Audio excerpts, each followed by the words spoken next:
Hello and welcome to this episode of Powered by Intuition. This week we are doing a deep dive into something that I've studied quite a bit about, and I've just seen this cropping up a lot right now, which is why I'm covering it. Powered by Intuition is all about kind of tapping into what's happening right now, the energy that I'm witnessing, or things that just come to my attention. And so, regardless of whenever you're listening to this or watching it, just know these messages stand. The principles stand. These are things that you can take into your daily life, but these are just things that are cropping up right now into my consciousness. So, the first thing that I want to bring up is there is a phenomenon where people, when they deal with certain situations, when they deal with trauma, when they deal with abuse, when they deal with certain things and have been exposed to it a lot, they tend to take on some of those behavior patterns and those behavior sets and apply them to the world at large. So one of the recent things that I noticed is there was a content creator that I came across their video. Someone had reposted it, a mutual had reposted it. And this video, this person goes into telling a story, and they're speaking about like how they're proud to be Native and this skin tone and a mixed individual, and that they were asked to leave their seat and, like pretty much insinuating things based on this. And yes, people that look like me have been subjected to a lot, and we have to deal with a lot of BS. And a lot of things within culture kind of have these proclivities of just creating more hurdles. It's a thing. So when you've been subjected to that a lot, when you've been subjected to different abusive factors, there's going to come a time, and this is not everybody, but people want to break free from that. People want to step into their empowerment. And me specifically, being in the realm of empowerment, I've had to navigate that situation quite heavily. Because when you want to step into empowerment and really encapsulate your power and feel what it's like to have your power, you kind of go overboard. You kind of dip your toes into what it's like to be the person causing harm. And it's not intentional. It's not like, it's not to be malicious. It's to be like, I want to know what it feels like to be in power. And there's that propensity to go overboard on it and to go into the realm of harmful. And when we step into that unfortunate space of trying this on, trying it out, feeling what it's like, and trying to find balance, harm can be caused. And so that's kind of the feeling that I got from this video, is this individual is trying to step into their power and really understand what it feels like to say no for the first time. The thing that kind of rubbed me the wrong way, and I did a confirmation on this, where there was factors of entitlement.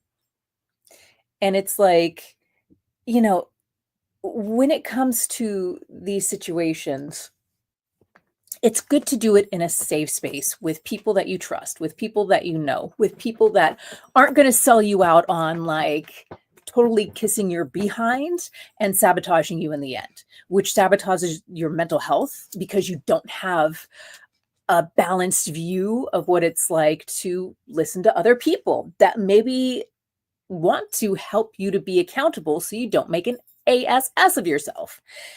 And there's a lot of people that become problematic because of the ASS kissing. Okay? Like the yes men. And AI is kind of tipping people into that point. You can go on to another platform that used to have a bird on it. And now their AI is all about flipping the bird, and they have a lot of bots that are just about encouraging not so good behavior. And so when it comes to this content creator that I came across their video, they were insinuating something like, you know, the tropes of having a person of this color and skin tone move to the back of the bus. And so they were heavily, heavily insinuating this. But as they told the story, there was a lot of suspicious things where it came across as more baiting on things and trying to incite people in a way that is not helpful in any way, shape, or form. That's actually hurtful and pushing the same things that we've experienced in, outliers of the main culture within the States onto others. And if it doesn't feel good to you to be experiencing this, do not do it to other people. Right? Like, if I don't like this treatment, I'm not going to sit there and treat other people in the same way. I'm going to be like, I don't like being treated this way. I'm going to be the person that doesn't push this forward, that doesn't keep this going in this culture. I'm going to be a person that says it stops with me. I'm going to be the better person, and I'm going to go to sleep knowing that I did right by me and my values. And this is something that I bring up a lot, is have that value system and structure that you adhere to. Do not blur the lines on that as much as possible, because we are human. And when we do blur the lines on that, we've got to be reasonable with that. Like, when we're holding people accountable, we got to bring that up, that, hey, I'm human, I'm flawed, I mess up. So as this person was sharing their story, they were like, yeah, this person tried making me get up from my seat. And I'm like, okay, interesting. I went to this event at this very fancy museum, and there's this, and she goes into all this context about her, which, as you hear later in the story, the person who asked her to move from the seat was a person who was already sitting there. There was an open seat right next to her. And the woman said, hey, I'm reserving this seat for a friend.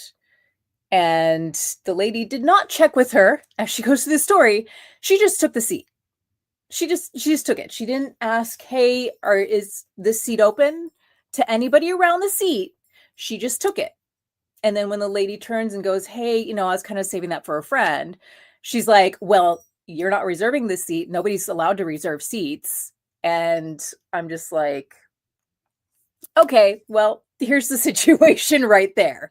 Like, that was it. That was the end of the interaction. But this person went on for a decent amount of time because the lady cut off interactions and just turned, to the side and just tried to ignore her because she was trying to talk about herself in this moment where there was actually rude behavior established. And she's like, well, it's my seat. And it's like, you just sat down, you didn't check with anybody. Is this seat taken? Like, and I commented, I'm like, I'm old school because I know things change.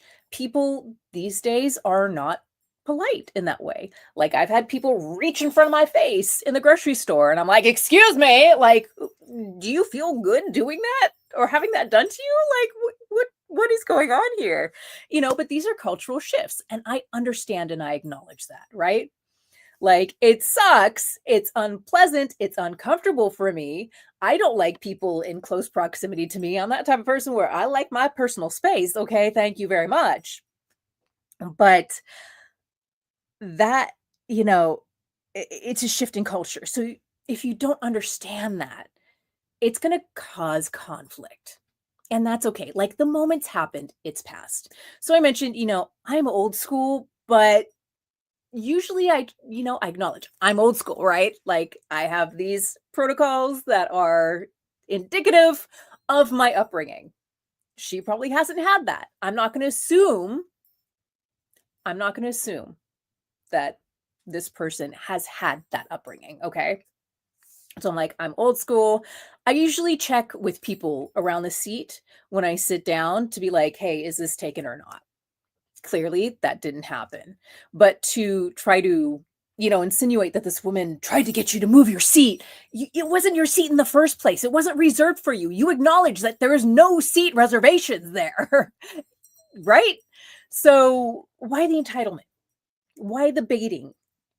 And yes, it is baiting because it's like she was turning the tables, which, I mean, okay, who doesn't want to experience that in some way, shape, or form when you've been at the behest of that? But this person wasn't playing with that. They were being serious and, doubled down on the entitlement. Well, I'm all about, being, I forget the term she used, which I'm like, ooh, that term is so cringe.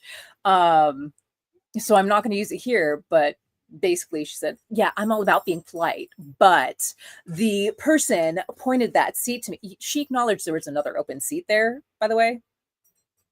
But she decided to take that one. And then when the lady, mentioned that she was saving the seat for a friend, she was like, I'm not moving. No, nobody reserves these seats, but yet she owned the seat. Very weird. Very weird, right? So, she doubled down on that instead of, maybe taking that experience as is. So my further response was like, it's in the past. What happened happened. It's like not a bad thing that happened, but you didn't check with people, right? You didn't check the room. You didn't ask this individual. So to now throw this individual under the bus or act like a victim to this situation that I'm not going to just squarely place the blame on her. Like the woman could have been, a little more, hey, my friend went to the restroom, or I don't know what the situation was, right? Like, but nobody's the winner in this situation. Clearly, nobody was the winner in that situation, but this person is turned around and played the victim card, where I'm like, and trumped it up to be something as if she's, a savior stepping into, shifting the tide. And I'm like, no, you actually caused a situation and now you're playing victim. And that's not cool. But that's what we're witnessing and experiencing so much in our society now of these situations. And to have her double up and then offset that responsibility of being polite on the hostess person is bull, big bull dookies, right? So it's like, well, she pointed me to the seat. I'm like, there was no reserved seating. You already acknowledged there's no reserved seating. It wasn't your seat. So check with people before taking a seat, especially if people are already sitting there. But then she mentioned, hey, the lights went down right after I sat down, like a second after this interaction happened. And it's like, well, what are you going to do in that point? It's like the friend didn't show up there, whatever, it happened. What happened happened. Like there's no, like, don't make it more, don't drum it up to be like this huge thing. Don't throw this woman under the bus because of that one simple interaction that was only a few words, and then the lady turning her back on her. And now she's like, well, to that woman and this situation, and I'm this, and I did this, and you're not respecting that. It's like, do you think that woman had all that context? Do you think she knows who you were? So here's where entitlement comes into play, where it's like, we're kind of so wrapped up in our brains at this point. And technology doesn't really help us in this because we're so wrapped up in our brains. And then we have AI kissing our behind. And then we maybe have, people that are like encouraging not so good behavior, which was all that I saw in this post, by the way. But I'm always going to be the one to speak up because I'm a coach. I don't like seeing people make problems for themselves and others. And I don't like seeing people basically embarrass themselves, disrespect themselves, create more problems as a whole in our society. All right. We get to come together. We get to work through these situations and really step into what power is really like. And yes, there's always going to be that balance. So I didn't want to judge her harshly because it feels like she's trying this on for the first time. But there is definitely this through line of entitlement because of her genetic line, which is a big problem. I'm like, this doesn't help things when we have these problems of people being like, well, because my genetic line, I'm entitled to da da da da da. It's a slippery slope. It's a big problem. I don't want to see us going from one end of the problem spectrum to just ricocheting all the way to the other end. I call this the pendulum effect, where it's like instead of creating and crafting balance, like non-bias, being very mindful and balanced in how we approach each other in the world, there is the pendulum effect where it swings one way and then it swings counter the other way. And that's kind of, if you're not happy about what's happening right now, that pendulum effect is kind of what got us into this situation. So I'm going to reflect on a second post that I witnessed this week, which is what brings us into like me being like, hey, we need to talk about this because it's becoming problematic at this point, as I see more of this being fostered and fueled online and encouraged in different ways. So this other post was like doing that inflammatory COVID thing.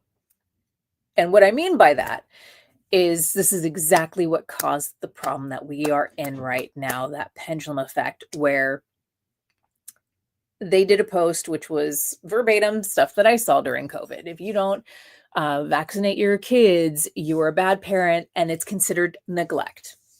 That doesn't sum up the definition of neglect. Some parents are not going to do that. It is their autonomy, their decision. Neglect is factually like leaving your kid to unalive. They are not old enough to take care of themselves, and they are left to fend for themselves. That is neglect. But some parents, they know their family's genetics. They've had a vax injury. There are certain different proclivities that prevent this, or they need to do research. They're just not in the religion that says that's okay, or they're in a religion that says that's not okay. Like, there are so many different reasons why parents don't do this. And if we don't respect that, that's problematic. So it is our responsibility to do our best with what we can to ensure that we are protected. So there is that situation where it's like you have people and such a huge group of different people from different areas. But if we force someone or coerce them in this way, it causes problems. It is still authoritarian at the end of the day. That decrying of like, well, if parents don't vaccinate their children, they're neglectful. That's authoritarianism. That happened a lot during COVID. I saw that and I was like, you know what? All I'm going to put out there is how you can protect yourself, because I saw that train coming down the track. And you know what I did? I boosted my immune system. Was anybody else doing that? Were doctors saying to do that? No. Of course, people are going to question the narrative because it's unrealistic. It's very authoritarian. It didn't account for those who couldn't do it. It didn't account for those who are very sensitive to the things pushed by the medical establishment. It didn't account for these people. And yet they're trying to stand for certain people that couldn't, while demeaning people that, and it's just like, it's these behaviors that we're not aware of, where we've got to let some things go. And we got to look at it and be reasonable about it and have critical, unjudgmental conversations. Start asking, well, why? Well, then you get the information as to why, and then you can address that. Then you can maybe learn something. Maybe it's their religion. Maybe it's some religion that you've never heard of. That's like, yeah, we trust in our deity and we cannot inject our bodies with any animal products. There are animal products in vaccines. Most people don't know that because they haven't done the research, but yet they fight and like push this. But you have to understand, like, authoritarian rhetoric is authoritarian rhetoric, right? A lot of it comes from fear. And it's like we get to pick these battles. But that authoritarian rhetoric swung that pendulum to in this situation that we are now.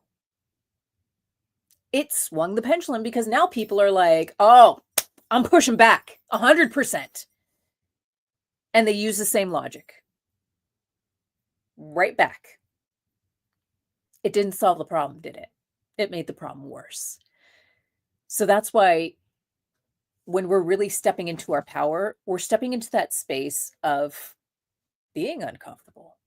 That space where we get to really acknowledge maybe that smelly homeless person on the street and say, hey, what do you really need right now?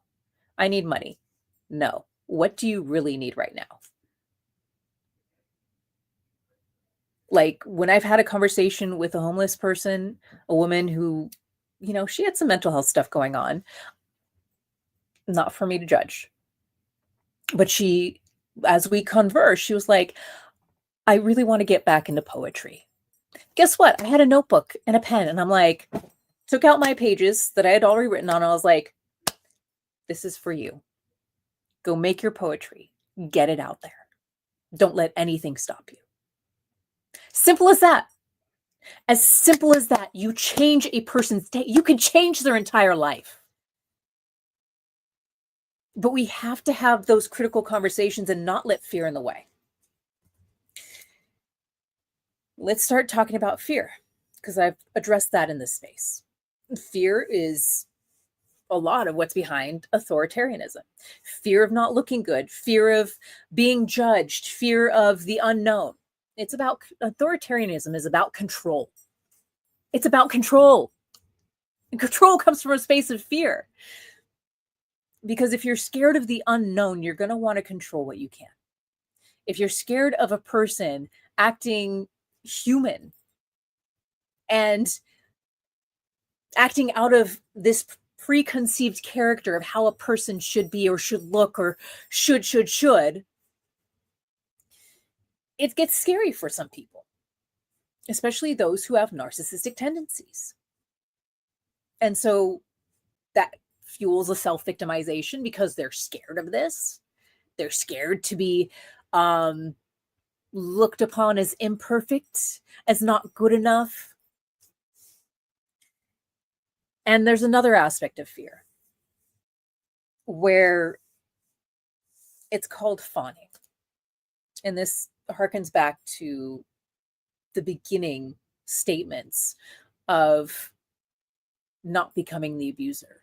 But when you've been subjected to so much fear over and over and over again, people do tend to swing that pendulum and become the abusive person.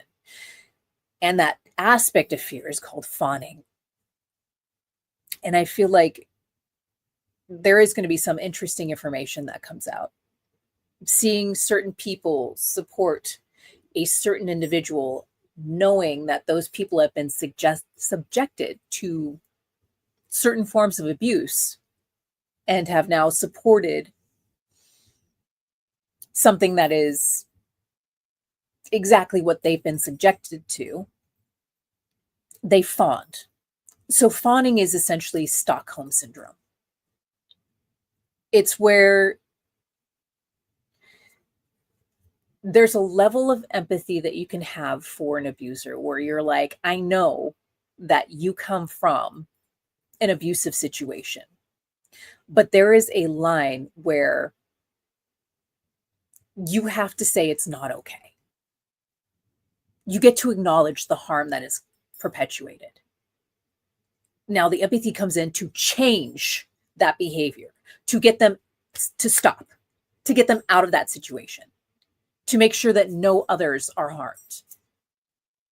So that's like working to reason with them, that is working to support, like with mental health services or something else, to where they stop this behavior, they stop perpetuating the abuse. But fawning comes in where they over empathize and they perpetuate and encourage, and they are the bystanders. Last week I talked about the bystander effect. They are the bystanders of abuse. So to recap on last week or the previous episode, the bystander effect is where you can see something horrific happening and you don't do anything. You're just like, eh. You could see someone getting essayed and you're just like, okay, don't know what's going on there, but I'm going to go on my merry way and not call 911. That is fawning. That is empathizing with the abuse and the abuser. That is normalizing it. So within my family, there is this issue where, why do I do what I do? Because I want this stuff to stop. It's been a lot of introspective and a lot of insight to bring these learnings out and forward. Took a lot of me stepping into my power. It took me standing up for someone that was essayed. Not in an extreme way, but enough that it did traumatize them seriously. And I took the arrows for that. But I will never back down. And I know that by stepping into that space of power,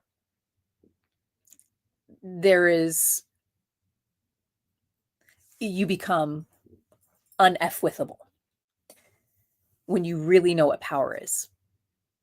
When you can stand up for someone, when you can stand up for what's right, where you can call out even like billionaires on their BS and not give a F.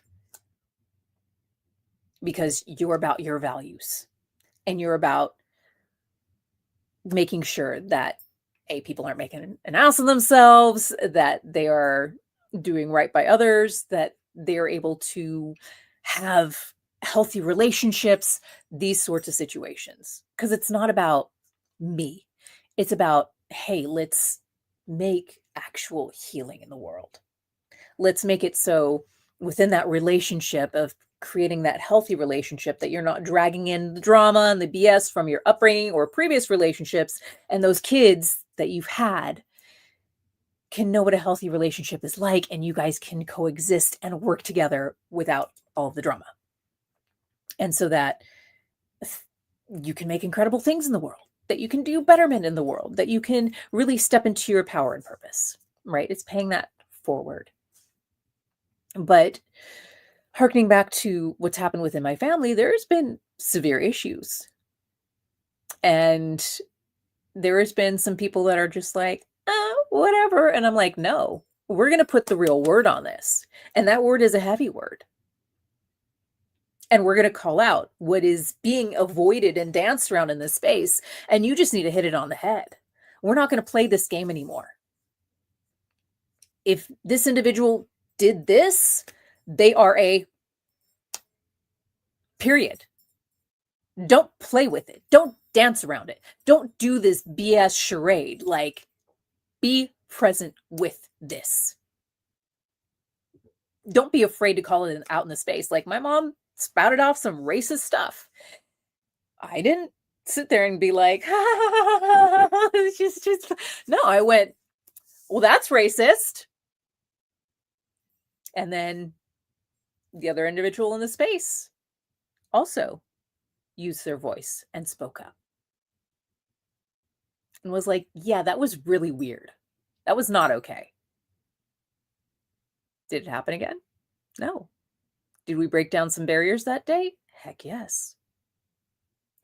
So when you really are able and ready to step into your power, Start flexing it in a safe space, okay? Like, don't do this thing where you're like, I was a victim of someone trying to steal I was a victim of someone trying to get me out of my seat. It wasn't, especially if it wasn't your seat in the first place, and it was just an interaction where someone was trying to save the seat for their friend and then let you know that they were trying to save the seat for their friend. And then you're like, no, you're not going to put me to the back of the bus. Like, oh my goodness, you're not the victim in that moment. They were the perpetuator in that moment. But it's not like everybody else is perfect either, right?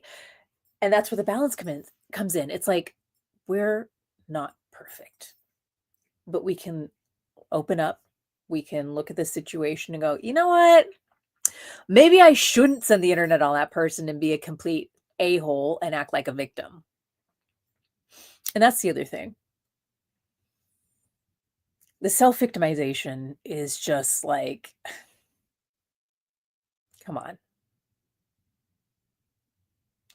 It's better to become un-F-withable and be solid in who you are and in your power than constantly putting yourself as the victim of others, of circumstances, of the world around you. And I think that is something that this time is really pushing us towards, is really stepping into our power of not claiming and Velcroing victimhood onto us, but being like, nah, I'm done with that. I'm ready to be a victor in my life. And I'm still working through this too. Like, it's not a sudden thing. Like, you will do the pendulum effect. I guarantee that, especially if you're trying to get out of this mechanism that keeps you in or beholden to abusive situations. Like, there are things that, our behaviors can put us into situations that cause more problems, right? Like that person that I spoke of who was like, self-victimizing. When you hear the story, you're like, this situation is very different than this. And then afterwards they were like, oh, come check out my stuff. Blah. It's like, oh my gosh. And there's a sale. But when we stop playing victim, we begin to play in our power. When we stop perpetuating these situations, granted, when you're testing out what it's like to be in your power and you unfortunately swing that pendulum and then people get upset about it, just step back and reflect on, what could I have done better in that moment?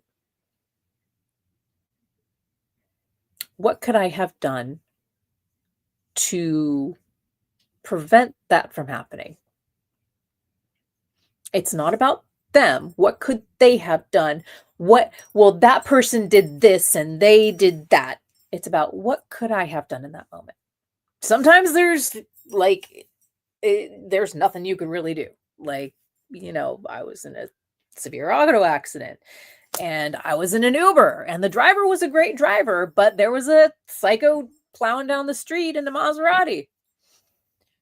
And it's like, what could I have done in that moment? I did what I did. Like, I couldn't avoid that moment, like that was being a victim, but that victimhood stuck with that moment. Afterwards, it's healing journey. Even when I was in the hospital, it was like, I was joking around. Like, I'm blessed to have a friend that brought me home, even though I was awake for 36 hours and low blood sugar, dealing with, lots of pain and all that stuff. It's like, the event happened at that moment. Yes, I was a victim. And then after that, what do you do? What do you do with that moment? What do you do forward? Are you going to stay in victimhood? Or are you going to be like, no, my back is effed. It's done. I can't do anything. I'm not going to do anything. I'm just this and that. No, I'm not going to stay a victim. I'm going to heal. I'm going to get through this. I'm going to work through this. I'm going to get my body back to where it was. As a matter of fact, I want to get my body better than where it was. I want to do some amazing things. Have I backslid on that? Yeah, I'm human. Right? I'm not perfect. I'm not infallible, but I'm not going to attack myself for that. I'm not going to put myself back in that victimhood. But I can definitely bring up the story and share that with you all on what it's like to be really human and be okay with that. It's okay. We can learn from these moments. You know, take the judgment out of it and just be like, I'm learning. But to perpetuate harm over such an insignificant thing, there's a lot that needs to be worked through. A lot of entitlement. That was absolutely ridiculous. But this is where we are in our society right now. So until we shift that, we're going to be putting ourselves in the same problems over and over and over again until we shift, until we collectively stand up and say, we're not going back there. We're not going to behave as authoritarians. We're not going to do this anymore. Then maybe real change can happen. But it takes that. It takes those steps. And that seems to be the hardest thing for people to do right now, especially when there's things like astroturfing. Go check out previous episodes. I've spoken on that. For those on the Clock app, it's on the Tube of You. Yeah. But yeah, like there's it's an uphill battle. It always is.